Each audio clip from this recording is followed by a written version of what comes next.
বাংলাদেশ জাতীয়তাবাদী স্বেচ্ছাসেবক দলের ৪৫তম প্রতিষ্ঠা বার্ষিকী পালিত হয়েছে।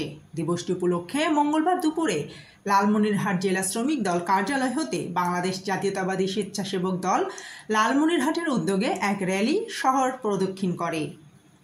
এর আগে উদ্বোধনী বক্তব্য রাখেন লালমনিরহাট জেলা বিএনপির সভাপতি ও নির্বাহী কমিটির সাংগঠনিক সম্পাদক অধ্যক্ষ আসাদুল হাবিব দুলু।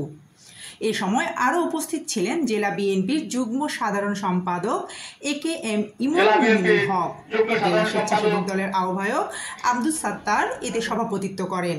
এ সময় প্রধান অতিথি তার বক্তব্যে বলেন, একটি দল ভোট বাতিলের ষড়যন্ত্র করছে, আর একটি দল সারা দেশে ৩০০ আসনে প্রার্থী দিয়েছে, অথচ এখন পিআর পদ্ধতিতে নির্বাচনের কথা বলে। এরা মুনাফিক। জিনাত হোসেন সুমি, লালমনিরহাট। অন্যায় জুলুম অত্যাচারের বিরুদ্ধে কর্মসূচি দেওয়া হয়েছে। প্রত্যেকটি কর্মসূচিতে তারা সরব উপস্থিতি ছিল,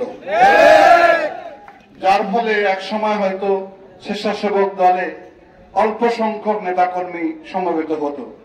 দিন দিন এটি আস্তে আস্তে বেড়ে এখন বিরাট বটবৃক্ষে পরিণত হয়েছে।